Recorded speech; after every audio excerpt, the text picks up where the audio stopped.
Boys and girls, and the young at heart, welcome to J.A.M, Jesus and Me. We are into the season of Advent, the 4 weeks before the birth of the baby Jesus. Let's have a great time getting messy, singing Christmas carols, and playing games.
Boys and girls, we are at the beginning of Advent.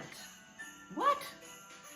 That's right, Advent is the season right before Christmas. It's the 4 weeks, 4 Sundays, right before the big day, Christmas Day. Yes, when our Christmas trees are up, but also something so very important, the birth of the baby Jesus. So this month, we are going to be having some fun, learning all about this special day. But to start with, I have got a game for you, and it has all to do with Christmas music, like you're hearing in the background.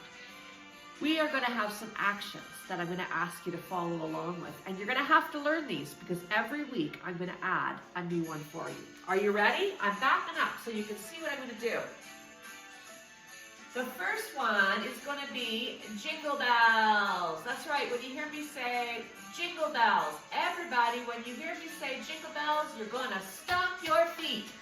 Get busy and stomp your feet. That's right.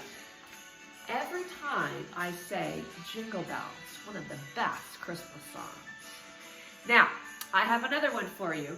The next one is going to be, and I'm going to check my list, we are going to do I wish you a Merry Christmas. Every time I say Merry Christmas, I want you to sit down and then stand up like you're going to do that. I wish you a Merry Christmas. So we've got 2. You remember what they are? Jingle Bells, you're going to stamp your feet. And Merry Christmas, you're going to stand, sit down, and Merry Christmas. And I'm going to give you one more for this week. You ready for it? The last one I'm going to give you, oh, this is a good one, is Deck the Halls. And every time you hear Deck the Halls, boys and girls, I want you to clap your hands. Deck the halls with balls of holly, fa la la la la la la. That's right, deck the halls. And I know I'm not a great singer, but we're going to have fun with this anyway. So we've got 3, here we go. Let's go through them one more time. We've got Jingle Bells, and we're going to stamp our feet. We've got I wish you a Merry Christmas for Merry Christmas. And the last one was, I've already forgot what it was, Deck the Halls, and we're going to clap our hands. Those are your 3 for this week on our Christmas music. Let's get busy.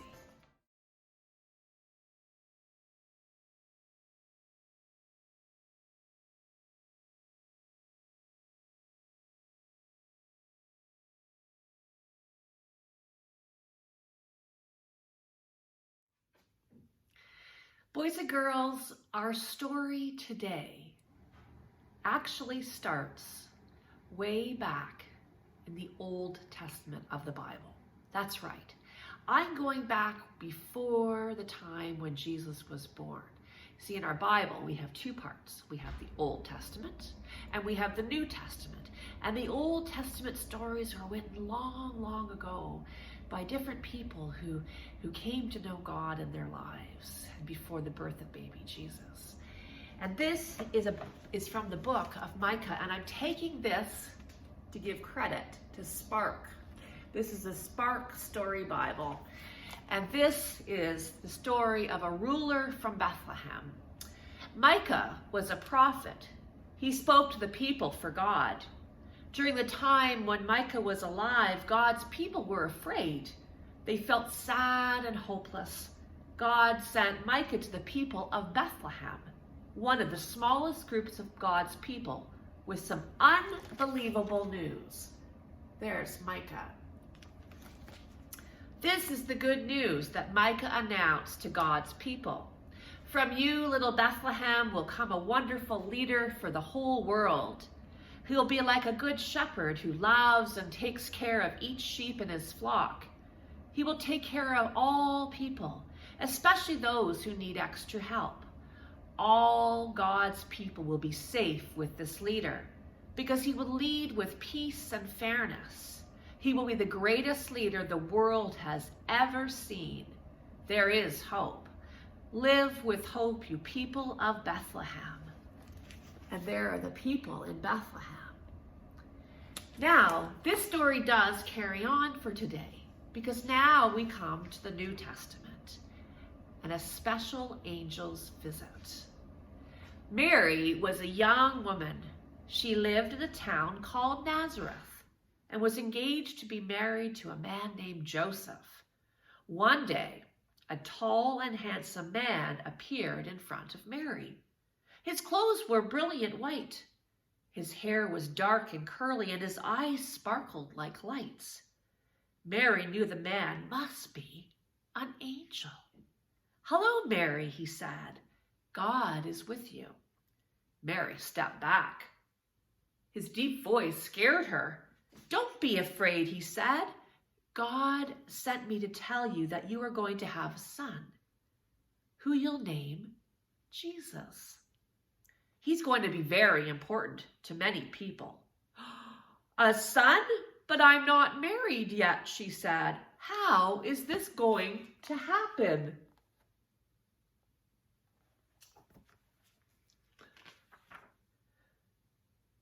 "God's Spirit will come on you," the angel replied.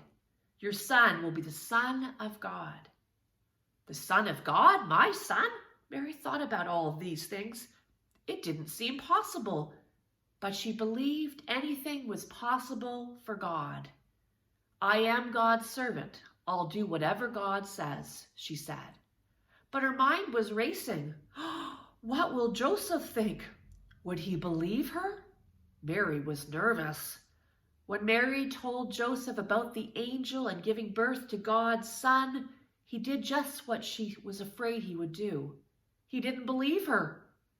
He talked about not marrying her anymore.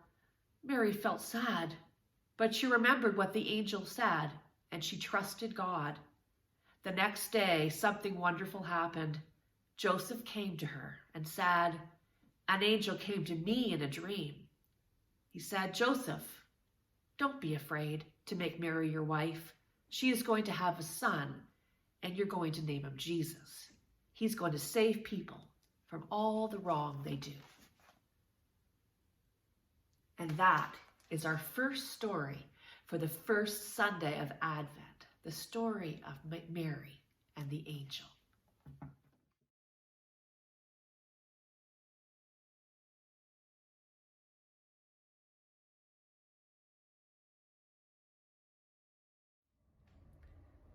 I bet, boys and girls, that it was hard for Mary and Joseph to trust those angels that appeared to them, giving them the good news about the baby Jesus.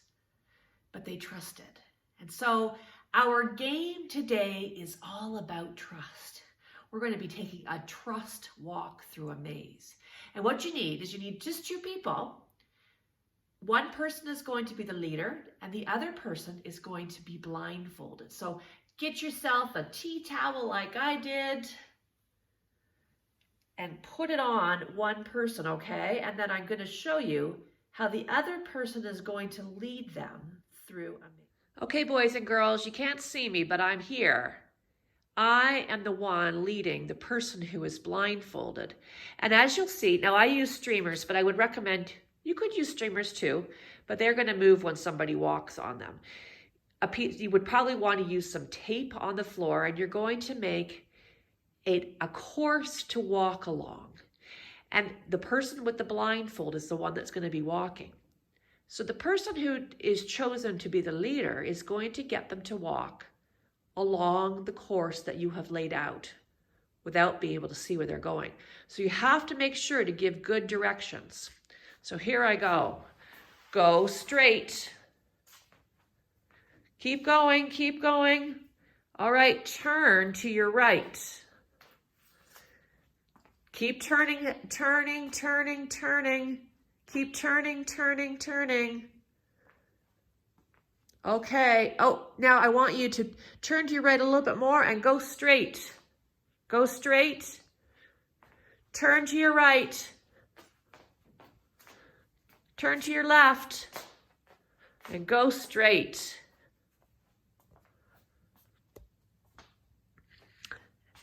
And that, boys and girls, is our maze. Now, you might not want to have it as twisty as I made it down here in our fellowship room, but you can choose how twisty you want it. You might want it to go around a nice big table. But let's see how well you can do with guiding the person, and make sure to stay safe. Don't have them falling over the boxes.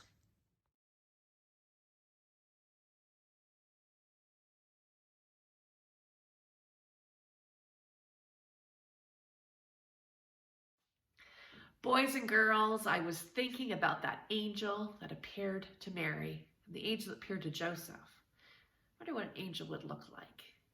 And I was thinking about the light that was shining that they were talking about in that story. And so this week I thought we could make our own angel stained glass windows. And what you're going to need is an angel pattern. You can make your own. You can find one on the internet. Here is my pattern. And I cut it out. And you see how I've got all these parts that are like windows that have been cut out of my angel pattern. And I just use regular paper. You don't need anything fancy. And then what you're going to need is you're going to need some tissue paper. Now, I just happen to have some pink and some blue and some green at my house.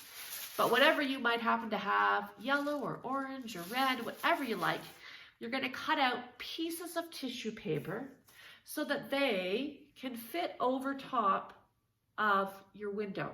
On the back though, okay? You don't want them on the front. Now, you could decide that you're going to make this one pink and this one green and this one blue, or you might want to do it so that you've got part of this in pink and part of this in green. You can decide how you want to do it. But then you're going to glue those pieces on to the back. There they are. This one was helped by my mom. She helped to do my craft with me today. And it's on the back. And she chose to do each one in a different color. And then when you turn it around and you put this up on the window, you have a stained glass angel. And that is our craft for today. How was that? Did you have a chance to be blindfolded and be the one to have to walk along the obstacle course without being able to see where you were going? Sometimes it's hard to trust those that lead us, isn't it? Even though we know them, maybe that was your mom or your dad leading you or one of your siblings. Sometimes it's hard to trust, just like it was for Mary and Joseph. But I think God walks with us, even on those times when they are the most difficult. Even when it doesn't even feel that way, that God is there with us. And sometimes God is there with us through the people that are in our lives, giving us the support we need so that we can walk through any maze that might be in our path. Thanks for joining me, boys and girls, this week. Advent 1, Mary and the Angels. And as we go back to our week, let's fold our hands, shall we? Close our eyes and repeat after me. Dear God, you give us angels, those people in our lives who help to guide our steps. Amen. Have a great week, boys and girls. See you next time on J.A.M.